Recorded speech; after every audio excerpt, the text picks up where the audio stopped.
Hi there, welcome to my channel. My name is Tamara and I'm a brand strategist and writer. In my last video, I talked about my creativity journey and how I started writing again once I moved to London. What I didn't mention, however, was how my changing career had a huge impact on helping me lead a more creative life. I was so used to seeing my creativity and my career as two different facets of my life, and it wasn't until I discovered my current job that I felt I was able to bring them together. Today, I'm so excited to share a career path for creatives who maybe want to pursue more of a corporate career post-grad. But like for myself, I also think this is an amazing career options for management consultants who maybe feel drained or like they're not being creative enough in their work, but still want the challenge of being a strategist for the world's biggest companies. If you love writing, design, customer experience, concept development, and just really being creative, but for companies and corporations, brand strategy might definitely be the right career for you. In this video, I'm going to share with you how I got into brand strategy consulting with a background in management consulting and a business degree, and what working in brand strategy actually consists of. I tend to do a lot of coffee chats with people who are interested in the field but know so little about it, and it turns out there's surprisingly few resources online about brand strategy consulting, so I'm hoping this will provide a starting point for people who might be interested and want to learn more. Let's start from the beginning. How did I get into brand strategy in the first place? If we go all the way back to the beginning, I actually did a business degree with a major in marketing and minor in digital innovation. And even as a clueless first-year student, I was so passionate about advertising, marketing,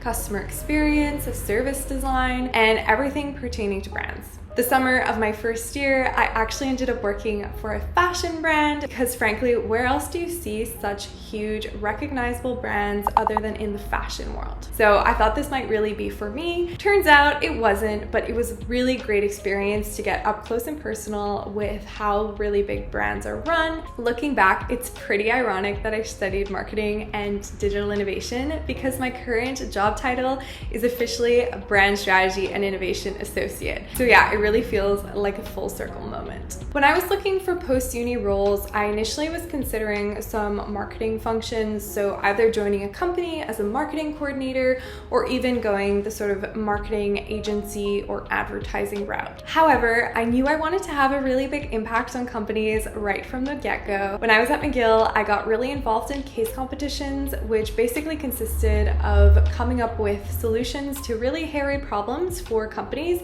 both real and fake. And it turns out that management consulting is pretty darn close to that.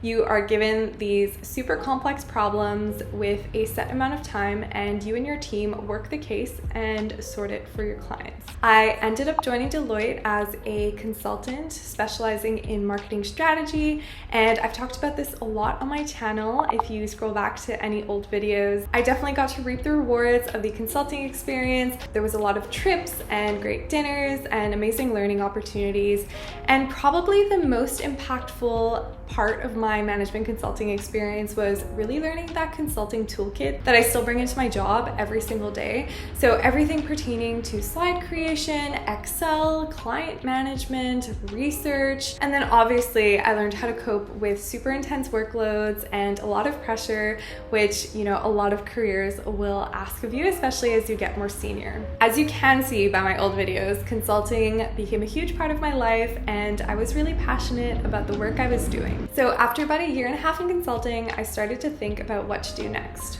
It's pretty common in consulting to have an exit strategy after 2 to 3 years. When I thought about all of the things that I loved in my job, a lot of it came back to the reason I joined consulting in the first place, which came down to strategy. I wanted to do incredibly strategic work and help shape the future of the world's biggest companies. And while I was doing this on some level at Deloitte, my marketing strategy specialization meant that a lot of the work I did was under the CMO office, so the Chief Marketing Officer. So we did a lot of things like training, enablement, even some marketing technology strategy, but less of the super juicy C-suite stuff that would inform the true direction of the company. I knew that's what I wanted to be doing, I just didn't know how exactly I would get there. I ended up interviewing with MBB, who do this type of work pretty much on every project, but unfortunately was rejected throughout the interview process, which was a pretty big bummer. I was told that my technical and math skills weren't strong enough, and it really made me question my value proposition proposition as a strategist, being so creative and marketing focused. But I knew on some level that I just wouldn't thrive in a role really focused on finance and operations. So looking back, I'm quite glad that that didn't work out. It was after this rejection, I was feeling quite bummed out, and Parker and I thought about simply packing up and moving to London for a new opportunity. It was a little bit of me being petty or like quarter life crisis, I'm not sure, but it worked out because I started looking for jobs on LinkedIn, and about a week after starting to look, I discovered an amazing job that kind of sounded perfect for me. The role was for a brand strategy and innovation senior consultant based in London, but I was initially confused because it was technically under a big management consulting firm, but I actually found that the company that I would be working for was owned by this bigger management consultancy and was an award-winning brand and design agency that had been around for more than 80 years. The opportunity itself sounded pretty amazing, bringing together the rigor and analytics side of management consulting with the creativity and the aesthetic of a design agency, and they really value that left brain, right brain thinking. Most importantly, I could still work as a strategist advising the world's biggest companies without needing to sacrifice my creative passion. So what actually is brand strategy consulting? What does it consist of, and what do you actually do? I know these are questions I get asked a lot, so let's dive in. I like to think of brand strategy consulting on a spectrum with, on one hand, management consulting, and on the other, sort of more ad agency type work. And ultimately, you'll be in the middle of those two in terms of work, in terms of pay, types of clients. So brand strategy consulting is all about understanding how customers perceive brands and using that as a starting point to identify growth opportunities for companies. Beyond customer research, we'll also work with C-suite executives to understand their own ambitions for the company. For example, you'll often have a CEO come in with a clear mandate and sort of vision of what they want to accomplish during their time at that company, and a lot of the time that will involve the brand. We also get immersed in the corporate strategy, either with management consultants or the internal corporate strategy team, so that we can really understand where a company is going, what the ambition is, what the strategy and goals are, because the brand and the design is simply a translation or a reflection of the company's direction and goals. The actual output of our work can be quite high level without getting into the nitty-gritty of day-to-day marketing execution. We develop the intention, the creative direction, the themes, the guides, so that marketing professionals, advertising agencies can take this and ensure that the brand comes out consistently across all channels and all assets that are being produced by the company. So I'm totally going to simplify this, but I would say that our work mainly falls into 4 buckets. Of course, if you look on any website, there's a lot more work and there's so much nuance to this, but for simplicity, let's jump in.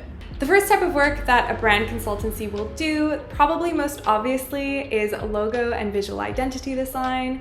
This is what you're most likely to notice or see if you look at Adweek or any sort of publication. And really, it's quite common for companies to change or refresh their logos and visual identities to showcase a new direction for the company or to get noticed in the market. You can think about it on a spectrum. Sometimes you'll have a really simple overhaul of the visual identity, like the Kraft Mac and Cheese logo that was recently redesigned just to reflect more casual parlance and probably focused on a younger demographic. Then you'll have a change like the Burger King, which we really saw a transformation in the way that they looked. They did a new logo. They're clearly now much more trendy versus like 2004 fast food chain. So yeah, I absolutely love that. I'll link a podcast down below that talks about that rebrand. And then finally, probably most notably of last year, you had a company like Facebook transform into Meta, and not only did they come up with a new logo and a new name, but they also clearly shifted the positioning and strategy for the company. So they went from a social networking firm to a company focused on the future of social interaction in the metaverse, which is a huge jump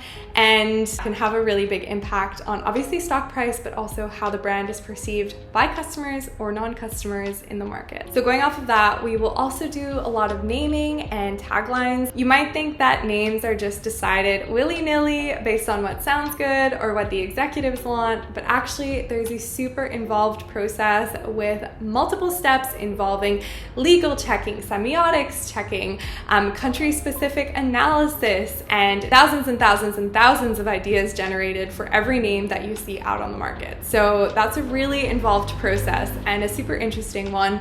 And it's quite a similar thing for taglines. A little bit less obviously, but perhaps most interestingly to brand strategists, is everything related to positioning and purpose. So that's about understanding how a brand sits in a market and shifting that through language, stories, messaging, and also visuals so that the company can capture a new space or get noticed, get differentiated. So for example, the most clear, salient repositioning of a company would be from Facebook to Meta. Overall, it was definitely a good example of a positioning. Whether or not it was a good repositioning, that is a topic for a different YouTube video. As I mentioned earlier, a lot of our work will be quite intention focused or high level, but we also will do operationalization. So going into messaging and copywriting, for example, developing website pages, guides, or workbooks, things like that, so that the marketing professionals and advertising people who work with the brand are able to bring it to life and have good starting points as examples. It gets even more interesting when you get into brand voice. So obviously what brands say is really important, but how they say it is an entire other field of research and practice. So when you hear a brand that sounds really springy and young versus another one that sounds protective and calming, that is no accident. That has been clearly developed by a team of strategists behind the scenes, aligned with the company goals, the shareholder goals. It's all tied together and it's a little bit weird, but yeah, it's pretty amazing that you can have that degree of impact just by the words that you use. So if you've never heard of brand strategy consulting before, as I didn't before I joined the field, it's probably not a surprise to you that this industry is pretty tiny. There are a ton of small niche brand strategy firms that do this type of work for startups or small companies, solopreneurs. You will definitely see a lot of them on TikTok and YouTube designing visuals and copywriting and things like that. But if you're thinking about these large scale transformations, working with C-suite executives of Fortune 500s, there are really, about a handful of brands who do this globally. And if you want to learn more about them, either just because you're curious or because you think this might be a good fit for you career-wise, you can definitely check out Lippincott, which is my firm. Then there's Profit, there's Lander & Fitch, Siegel & Gale, Interbrand, Wolf Allens, Super Union, and there's definitely more. And as I mentioned, there's a ton of smaller firms. You can also check out advertising firms, which will typically have a small brand strategy practice. I'm pretty sure Ogilvy has one. So that's it. That's my overview of brand strategy consulting, which I believe is an amazing career option for creatives who still want to pursue a little bit more of a corporate career. I've been in this field for almost 2 years now, and I definitely love it. I feel like it brings together my need for challenging strategic work with my love for writing and creativity. So if you have any questions about working in brand strategy consulting, you can definitely pop them down below. I'd be more than happy to answer or make another video on this topic. I'll be making more videos about my life as a creative professional and trying to infuse creativity every day, whether it's through my work or my writing. So if you're interested in that, definitely subscribe or drop a like, and I will talk to you next week. Thanks so much for watching. Bye bye.